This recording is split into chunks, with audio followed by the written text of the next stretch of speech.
Yeah, thank you very much for the possibility to speak here today in Tampa, Florida, about a very important thing. We talk about this a lot in the European Union. It's the European approach for cybersecurity, which is called the Network and Information Security Directive, NIS2. And during this short presentation, about 30 minutes, I won't just talk about some duties of the NIS2 directive or the scope of application. I will mostly talk about how this regulation will be to understand and what is the idea behind NIS2 regulation. So it is to say that the times have changed regarding policy, but also regarding cybersecurity, physical security. And this is also something that the Network Information Security Directive 2 will be addressing. As an example, I've brought to you this brochure which has been sent to 800,000 Swedish households a few weeks ago, and it says to all residents of Sweden, we live in uncertain times. Armed conflicts are currently being waged in our corner of the world. Terrorism, cyber attacks, and disinformation campaigns are being used to undermine and to influence us. To resist these threats, we must stand united. If Sweden is attacked, everyone must do their part to defend Sweden's independence and, of course, our democracy. And this is something that the NIS2 directive is a part of. So the political times have changed, the threat situations have changed, and this is why the European Union decided to create such an important regulation. But when it comes to cybersecurity regulation in the European Union, it's not only about NIS2. There have also been some former regulations that came into force a few years ago.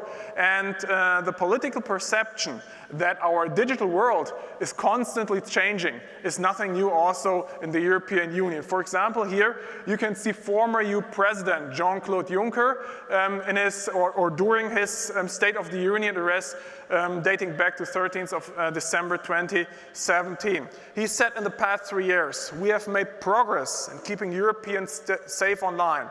But Europe is still not well equipped when it comes to cyber attacks. This is why today the Commission is proposing new tools, including the European Cybersecurity Agency, to help defend us against such attacks. So as you can see, the ENISA is the central reporting point for cybersecurity, which is in duty of all cybersecurity issues of the European member states, has already been founded nearly 10 years ago, dating back from now. So the European Union has already done a lot of things before NIS2 came into force.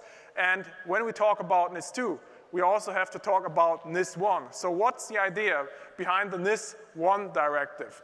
NIS1, as the origin, as it is stated here on this slide deck, cybersecurity of critical infrastructures. So what we did in the European Union was firstly regulating cybersecurity requirements, legally speaking, for critical infrastructures. And now, as the times have changed, as you've seen it, we go into the situation that we try to regulate cybersecurity as a general compliance requirement, not only for the whole European economy, but also for state actors and administrative authorities. And here you can see what we currently have as a cybersecurity framework in the European Union, because, as you will later see, the NIS2 directive is not into force in all the European member states. So when it comes to cybersecurity in the European Union, we currently mostly protect our so-called critical infrastructures and our digital infrastructures. And on one hand, you can see the critical operators, and on the other hand, the national cybersecurity authorities which are in charge of implementation of NIS1. And they have to cooperate against all these cybersecurity threats that are coming from outside and also from inside. So what are the duties of the critical infrastructure operators? They have to maintain technical and organizational measures for cybersecurity, and this means the technical protection of the IT systems that are essential for the functioning, but it is to say that these technical measures do not have to have 100%. So there is no 100% cybersecurity, we all know that. It's about measures that correspond to the state of the art of technology. So that means you have to create some kind of management system for cybersecurity. And it is also to say that the law says there should be a cost-benefit calculation as an adequacy assessment. So you must see what could be the possible risks, the important assets of my company, and what are my resources, my financial resources, my personnel resources for protecting my company against cyber threats. And lastly, you have to provide evidence of all the measures you have taken by means of audits and certifications.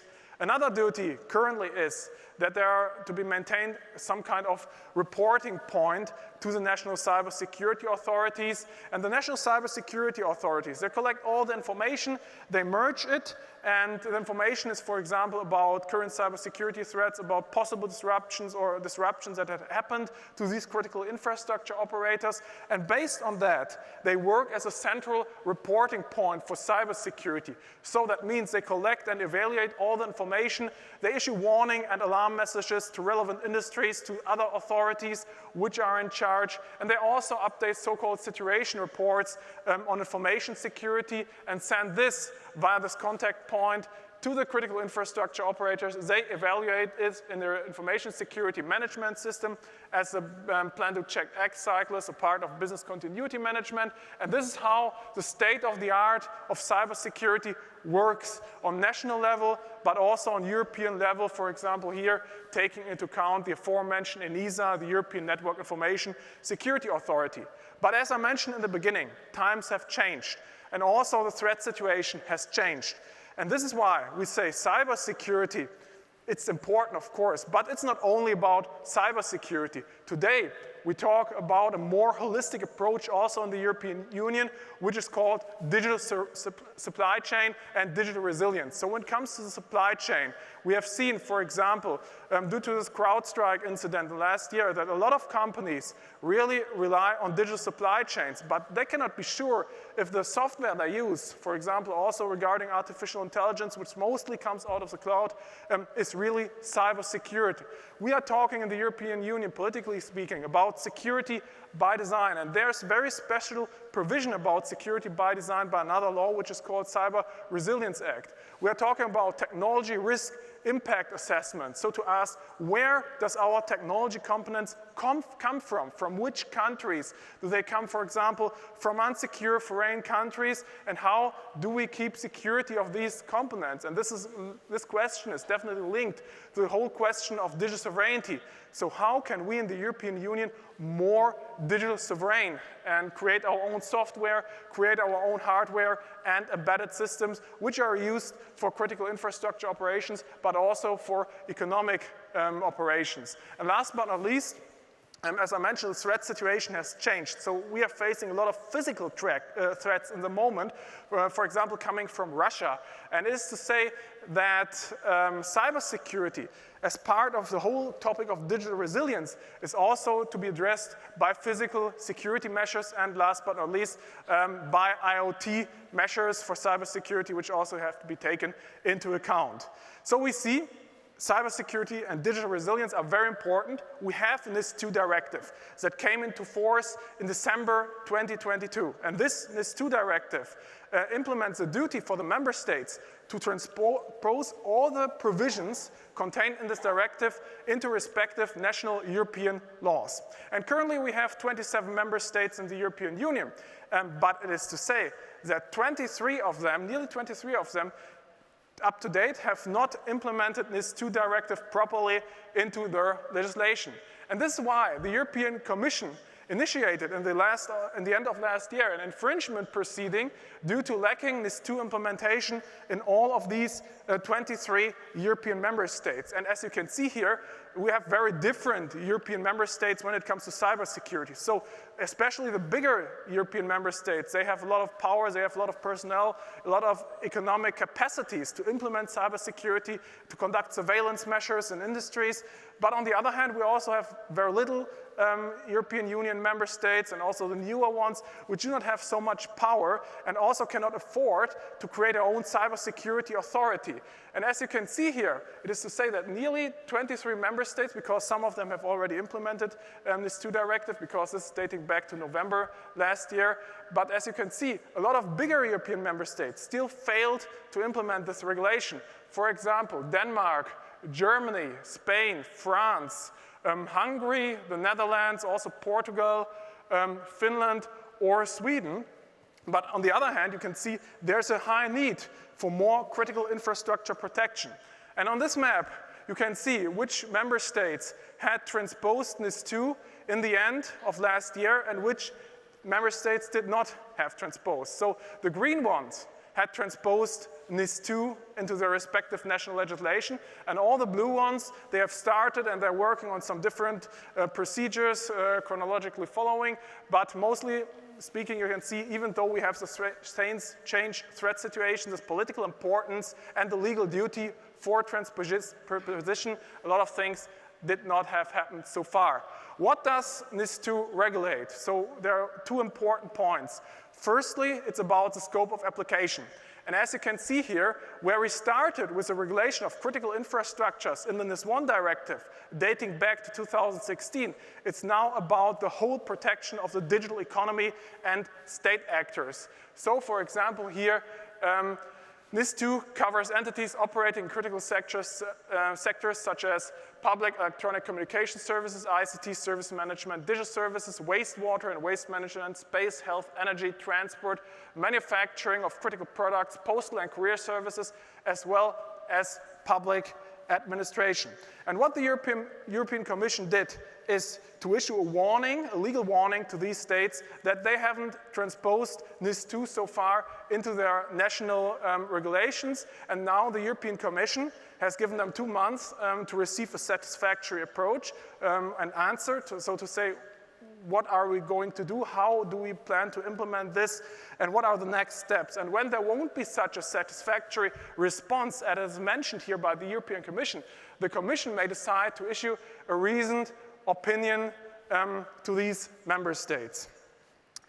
What could be the pain points for lacking implementation of NIS2 directive in the European Union? Because we have seen there must be some problems when 23 out of 27 European member states did not implement this very important regulation for cybersecurity, which really addresses a lot of industries so far. And there are two things to mention and to distinguish. And firstly, we have political pain points in the member states, because it's not that easy to create a holistic cybersecurity regulation based on a European directive. And secondly, it's about the duties concerning the providers of critical infrastructures and the service operators. And here you see an excerpt of the German legislative procedure concerning implementation of NIS2. And there had been some public hearings, but then the German parliament was dissolved, as you might know, in the beginning of this year. And this is why all of these legislative procedures came to an abrupt halt.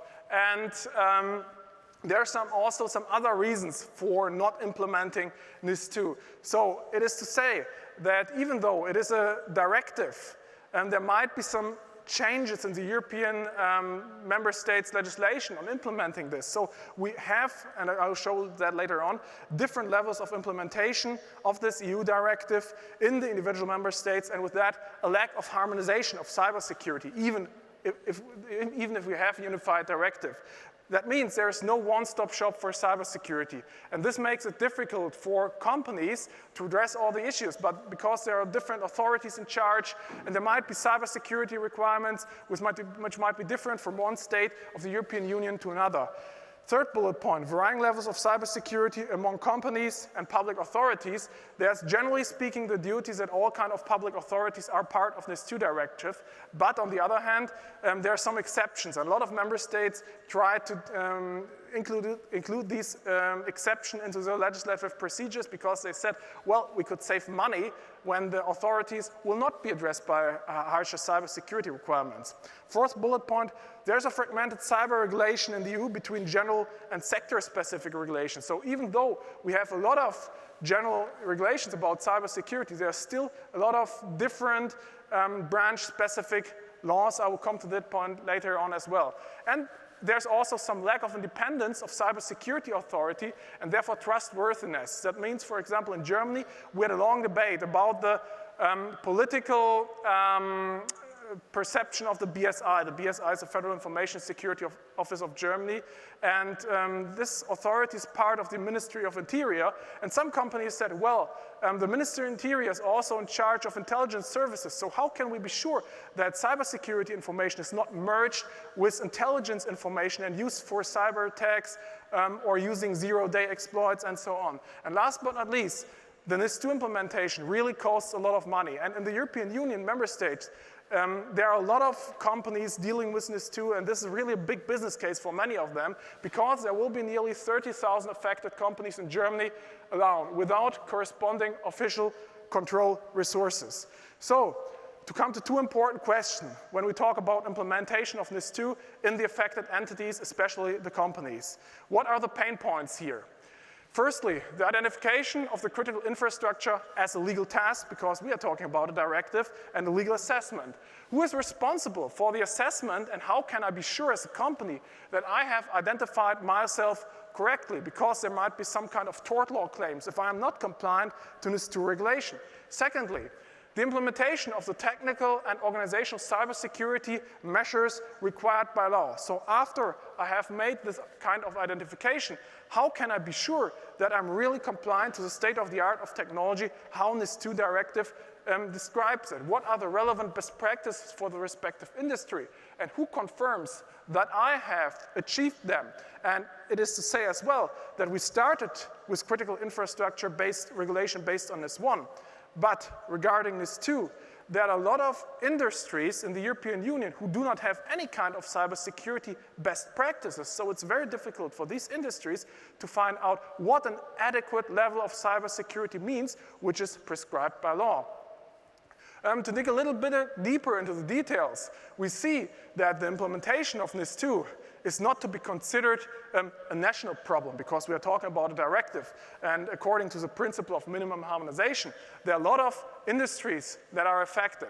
And the NIS2 directive distinguishes between two different kinds of industries. So firstly, the essential business sectors, which can be considered as critical infrastructures, generally speaking, and important business sectors, which are mostly relevant for creating or for supplying the value chain in a country. So you see energy sector, transportation sector, health, space sector, and sectors such as wastewater, drinking water, public administration, banking, or ICT service management are to be considered as the essential entities here. And then we have these important business sectors which do not have such a high importance as the essential business sectors: postal career services, waste management, digital providers, chemical industry, food, research, as well as the manufacturing industry. And so far in the European Union, the manufacturing industry, so the economic value chain, had nearly no legal provisions for cybersecurity. And this, as you can see, will change. So we have manufacture of medical devices, manufacture of computer, electronic, optical products, electrical equipment, machinery equipment, motor vehicles, very important in the European Union, especially in Germany, a very important industry, and manufacturing of other transportation equipment. But it is to say that, as I mentioned, and it's also stated here on the slide, this is not a national problem, because we have NIS2 directive, which covers about 90% of all the sectors itself. There are, frankly speaking, only 10% left for the member states to create individual rules on cybersecurity, comparing them to NIS2. Secondly speaking, not only the qualitative criterion, but also the quantitative criterion. You need to fulfill both of them. So firstly, you need to be a part of these critical infrastructure sectors that I mentioned. Secondly, you must reach a certain size of your company, for example, regarding personnel, regarding revenue. And there's a so-called European size cap rule, which is a basis for decision to see if you're affected by the NIS2 directive by numbers. And entities that are affected are medium-sized companies, big corporations, but also very small corporations as an exception. When you are a medium-sized company in the European Union, in the EU, this is the case when you employ at least 50 persons, or have an annual turnover, an annual balance sheet, each exceeding euro 10 million. You're a big-sized company in the European Union, large company, when you exceed these thresholds, and that means you have at least 250 employees or an annual turnover of more than 50 million euro and an annual balance sheet of more than 43 million euro. And as an exception, for example, when you are just one important entity in the digital supply chain or in the supply chain of manufacturing in the European Union, and a cyber attack could cause to significant disruption in the whole supply chain, you can also be affected if you're a small-sized enterprise. So even if you do not meet these thresholds by numbers. But if you meet some other thresholds, for example, regarding critical activity, impact on public order, systemic risk, or cross-border effects, you can also be part of this regulation. But this is also covered to 90% by the NIS2 directive, and only here again 10% by national legislations. The last point is, after identification, what technical and organizational measures will have to be implemented in the European Union. And there we have the so-called Article 21, which generally mentions that you have to comply to the state of the art of technology, and also some measures are described as examples. For example, incident handling, policies on risk analysis, information system security, supply chain security, business continuity management, security and network information systems, cyber hygiene, as well as policies and procedures regarding cryptography and human resources security. But this is also mostly covered by all the regulations around NIS2. So it is to say, where are the difficulties? Why are the European member states lacking of implementation? It seems relatively easy because everything is prescribed by the Network Information Security Directive too. It's about the political issues in each of the European member states, because they have in some way very different industries, and they have lobbying organizations, and they have limited resources to cybersecurity. And I've brought to you during this short presentation 4 examples of European member states who have addressed these issues. So firstly, it's Hungary. Hungary is one of the European member states that has already implemented the NIS2 directive. And this has been done in a very specific way. And you can already see that there had been some deadlines for implementations for the affected entities and authorities. And the difference are quite clear here, because on one hand, we have seen that the NIS2 directive just distinguishes between essential and important entities, whereas the Hungarian government has started to divide companies affected into different risk classes, starting with a basic level, qualified requirements, up to a high security class that must be complied with. So we have no 100% compliance here with the NIS2 directive. And it is also to say, when it comes to technical measures, the Hungarian government issued a special legal decree just for technical and organizational implementation of NIS2, which is 100 pages long. And this goes a lot beyond the requirements of NIS2 directive. Another example about the remaining 10%, the Netherlands. The Netherlands have so far failed to introduce the NIS2 directive. In the Netherlands, there's a National Cybersecurity Center, the NCSC, which is the authority in charge of the NIS2 directive. But it is to say, in contrast, for example, to Hungary, which has a very detailed catalog of cybersecurity measures that have to be taken, the Netherlands say, well, we do not regulate anything. We just say we create a general legal decree, and in this general legal decree, we give the authorities the possibility to concretize certain cybersecurity requirements. So a very broad difference compared to Hungary. Italy. NIS2 directive has already been implemented in Italy as well, and they have also taken a somewhat different approach, because they said, well, of course, we have important sectors, we have essential sectors, but we need to define some more sectors due to our specific economy and also tourism. And that is to say that the scope of application in Italy, for example, contains also legal services for large food retailers and the cultural sector, which in my opinion, as far as I know, is not covered by any other European Union member state, because the latter has a significant added value, economically speaking, to Italy due to all this kind of tourism. And as I mentioned, Italy has already placed this regulation into force, and in charge is the National Cybersecurity Agency, the ACN, and there have also been some deadlines to be met. And the last example I want to bring to you is Belgium.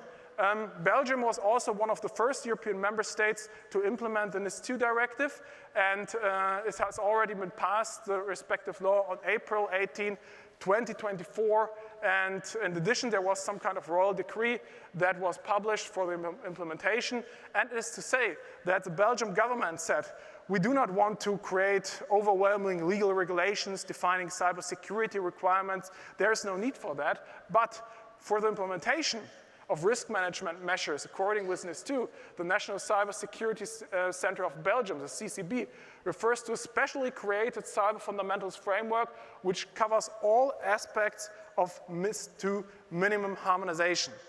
So to come to a conclusion, what can we learn out of this situation that we currently see?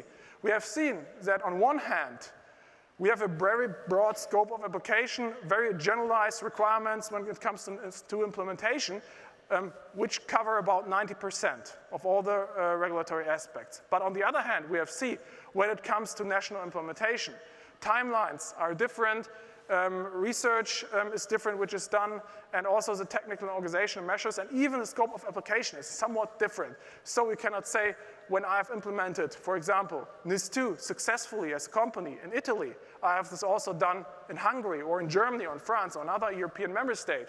And what are the main differences to be considered when it comes to EU member state NIS2 national implementation?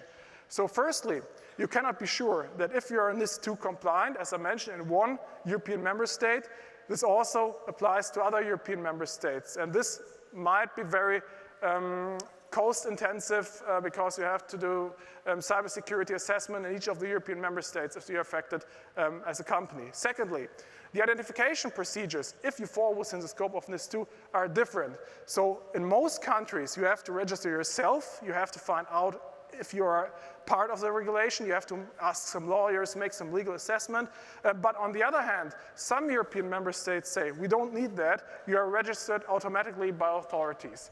Third point, there are different notification and implementation deadlines, as you have seen in the examples I've brought to you. And fourthly, a different cybersecurity is responsible for each European member state. And you have also, and sometimes, very sector-specific authorities, so you cannot be sure where to send in all the information which is needed by the cybersecurity authorities to make these technical and legal assessments according to NIS2. Most member states refer one-to-one to NIS2 when implementing the technical and organizational cybersecurity requirements, but some also, as you have seen, for example, for Hungary, have also set their own requirements, which are more detailed or completely generalized. And for example, in Poland, there's a long debate about 5G security. So what to do, for example, about critical infrastructure technology that comes from the People's Republic of China regarding data privacy, regarding data security, confidentiality, and so on. And this is also regulated, for example, in Germany. And the last point here, the verification procedures are structured differently due to the nature of the directive. So, to come to a conclusion of this very short introduction into the NIS2 directive. As we have seen, we have started in the European Union with critical infrastructure protection regulation, and now we are talking about digital resilience, digital infrastructure protection, not only for critical infrastructures, but for cybersecurity as a whole. The European Union conducted a so-called impact assessment, and they came to the conclusion that there will be an increase in the corporate cybersecurity by 22% for newly affected companies by NIS2, or 12% for existing companies that had been already affected by NIS1 regulation.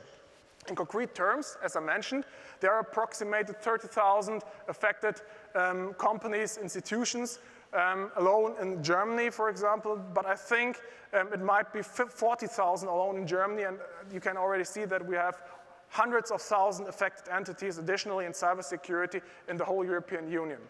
That means there will be an economic additional compliance cost of approximated 1.65 billion per year, and this is due to the significant expansion of the scope. So that means you have a lot of more entities that are affected, also medium-sized entities, smaller corporations.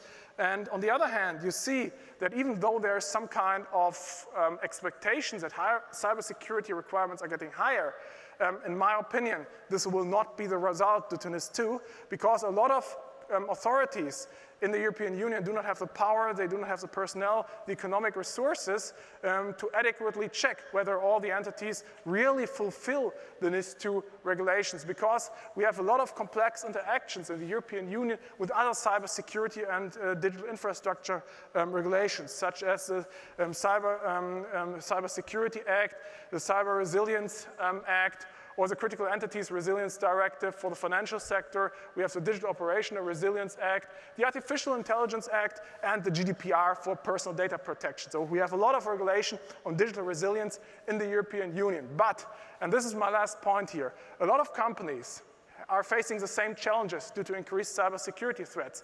And this is why many countries all around the world are currently analyzing on how we in the European Union are trying to implement NIS2 and conducting this NIS2 experiment and examining whether this regulation, this kind of critical infrastructure regulation, can be adopted as well. Thank you very much for your attention. Thanks.